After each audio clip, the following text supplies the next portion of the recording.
Magandang araw!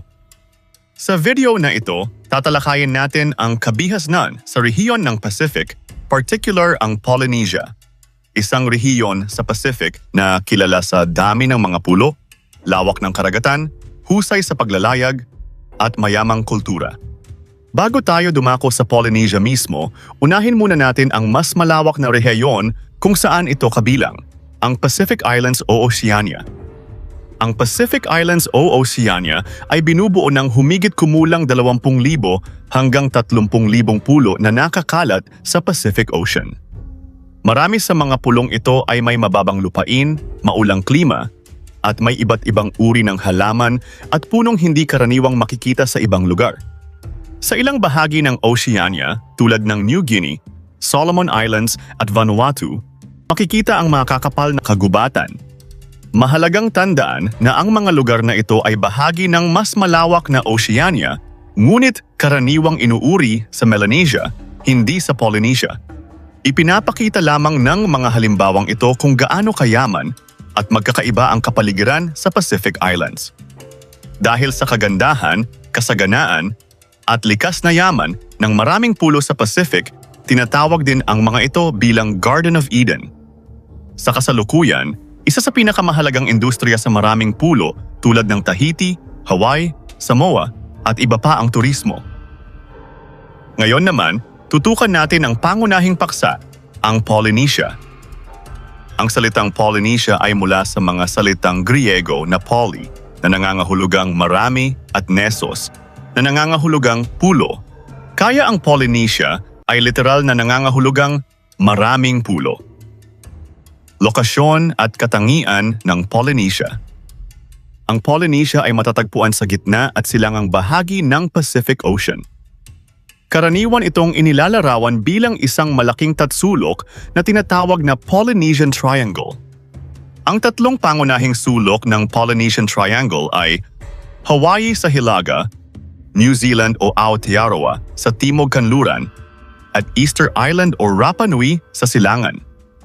Kabilang sa mga pangunahing pulo at kapuluan sa Polynesia ang Hawaii, Samoa, Tonga, Tuvalu, Tokelau, Niue, Cook Islands, French Polynesia, Wallis and Futuna, New Zealand o Aotearoa, at Easter Island o Rapa Nui.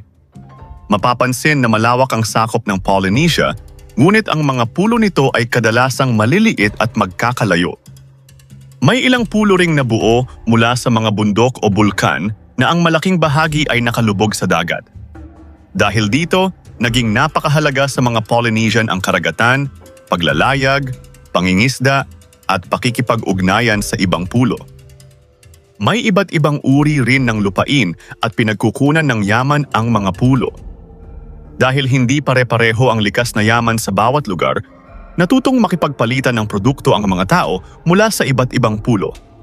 Kabilang sa mga ipinagpapalit nila ang pagkain, asin, sago, kasangkapan, at mga kagamitang tulad ng axe head o ulo ng palakol. May sariling wika, tradisyon, at sa ilang pagkakataon ay may autonomiya o sariling pamamahala ang ilang pamayanan sa Polynesia. Bagamat magkakalayo ang kanilang mga panahanan, nagkaroon pa rin sila ng pagkakatulad sa kultura, paniniwala, kabuhayan, at paraan ng pamumuhay. Pinagmulan ng mga Polynesian. Ayon sa mga pag-aaral sa wika, arkeolohiya, at henetika, ang mga ninuno ng mga Polynesian ay may kaugnayan sa mga Austronesian na naglakbay mula sa bahagi ng Asia patungong Pacific. May kaugnayan din sila sa tinatawag na Lapita culture, isang sinaunang kulturang mahalaga sa paglawak ng mga pamayanan sa Oceania, lalo na sa Fiji, Tonga, Samoa at kanlurang Polynesia.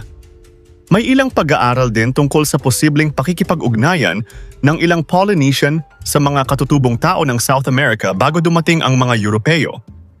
Ngunit mahalagang linawin na hindi ito nangangahulugang doon pangunahing nagmula ang mga Polynesian. Mas malakas pa rin ang ebidensya na ang kanilang pangunahing pinagmulan ay kaugnay ng Austronesian migration mula sa Asia at Pacific.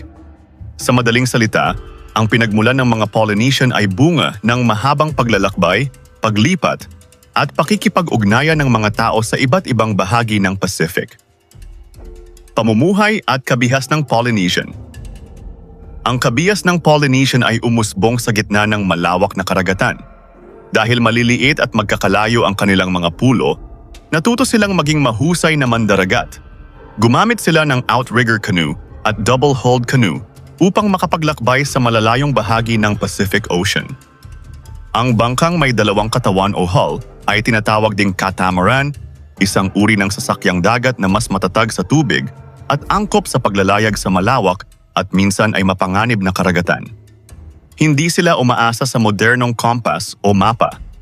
Sa halip, ginamit nila ang posisyon ng mga bituin, galaw ng alon, direksyon ng hangin, paglipad ng mga ibon, kulay ng ulap, at anyo ng tubig upang malaman ang kanilang direksyon. Dahil dito, kinilala ang mga Polynesian bilang ilan sa pinakamahuhusay na manlalayag sa sinaunang daigdig. Para sa kanila, ang karagatan ay hindi lamang hadlang. Ito ay daan upang makipag-ugnayan, makipagkalakalan, at magtatag ng mga bagong pamayanan. Sa kanilang kabuhayan, mahalaga ang pangingisda, pagsasaka, pangangalap ng pagkain, paggawa ng bangka, at pakikipagpalitan ng produkto. Ilan sa kanilang itinanim ay taro, yam, breadfruit, saging at niyog. Sa ibang pulo, nagpapalitan sila ng pagkain, asin, kasangkapan at iba pang likas na yaman.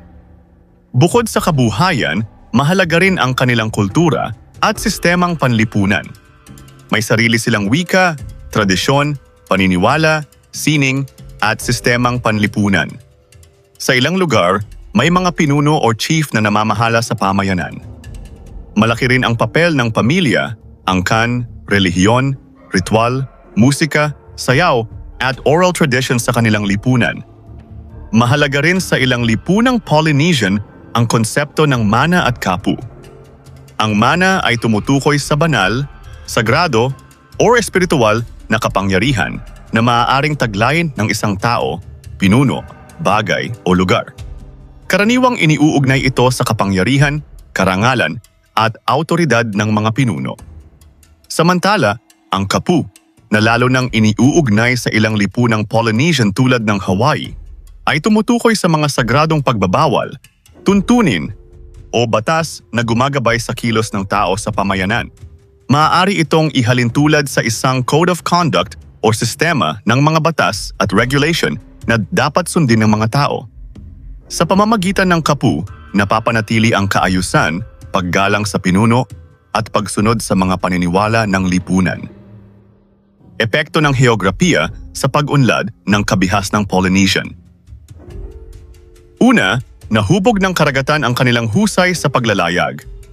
Dahil magkakalayo ang mga pulo, kinailangan ng mga Polynesian na matutong maglakbay sa dagat.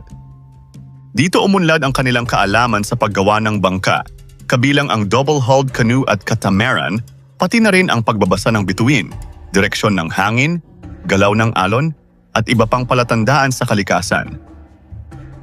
Ikalawa, naging mahalaga ang kalakalan at palitan ng produkto. Hindi lahat ng pulo ay may parehong likas na yaman. May mga pulo na may matabang lupa, may mga pulo na mas angkop sa pangingisda, at may iba ring pinagkukunan ng materyales para sa kasangkapan. Dahil dito, natuto silang makipagpalitan ng produkto sa ibang pulo. Ikatlo, naapektuhan ng kapuluan ang kanilang pagkain at kabuhayan.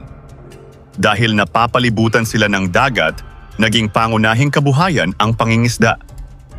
Sa mga pulong may matabang lupa, umunlad naman ang pagsasaka. Ang dagat at lupa ang naging pangunahing pinagkukunan nila ng pagkain. Ikaapat, nagkaroon sila ng magkakaibang pamayanan, ngunit may magkakatulad na kultura. Dahil magkakalayo ang mga pulo, nagkaroon ng sariling katangian ang bawat pamayanan. Gayunpaman, dahil sa paglalayag at pakikipag-ugnayan, napanatili pa rin ang pagkakatulad sa wika, paniniwala, sining, kaugalian at paraan ng pamumuhay. Ikalima, napalakas ng heograpiya ang kanilang pagiging mapamaraan. Dahil limitado ang yaman sa ilang maliliit na pulo, natuto silang gamitin ng maingat ang likas na yaman. Gumamit sila ng mga lokal na materyales tulad ng kahoy, hibla, bato, kabibe, dahon, at niyog sa paggawa ng bahay, bangka, kasangkapan, palamuti, at kagamitan sa araw-araw. Ika-6, nakaimpluwensya ang klima sa kanilang pang-araw-araw na pamumuhay. Ang tropical na klima ay nakatulong sa pagtubo ng iba't ibang halaman at pagkain. Ngunit dahil nasa Pacific sila, kinailangan din nilang harapin ang mga bagyo, malalakas na alon, at pagbabago ng panahon.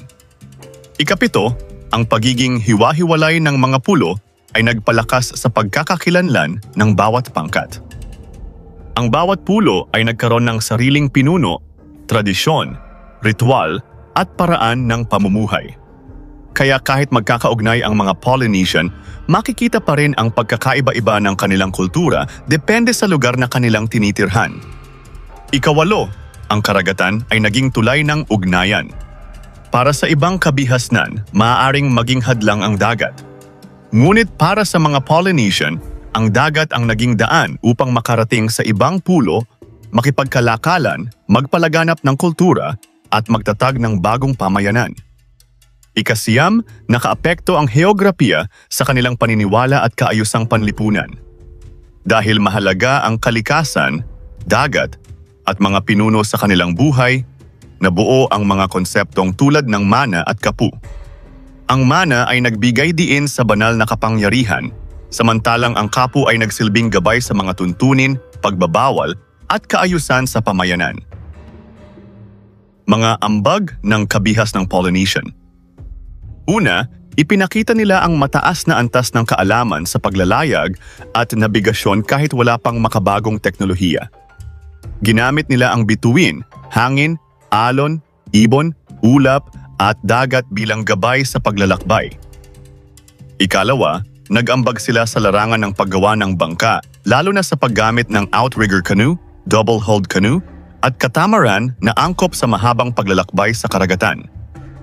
Ikatlo, mahalaga rin ang kanilang ambag sa sining at kultura tulad ng musika, sayaw, oral literature, tattooing, ritual, at mga kwentong ipinapasa mula sa isang henerasyon patungo sa susunod. Ika-4, ipinakita rin nila ang kahalagahan ng pakikiangkop sa kapaligiran. Natuto silang mamuhay sa maliliit na pulo, gamitin ng maingat ang likas na yaman, at panatilihin ang ugnayan ng tao, dagat, at kalikasan. Sa kasalukuyan, napapakinabangan pa rin ang kanilang mga ambag sa pag-aaral ng kasaysayan, nabigasyon, turismo, kultura, pangangalaga sa karagatan, at indigenous knowledge systems. Ang kanilang kaalaman ay nagpapaalala na ang sinaunang tao ay may malalim na pag-unawa sa kalikasan at sa kapaligirang kanilang ginagalawan. At diyan nagtatapos ang ating aralin tungkol sa kabihasnan sa rehiyon ng Pacific, particular ang Polynesia.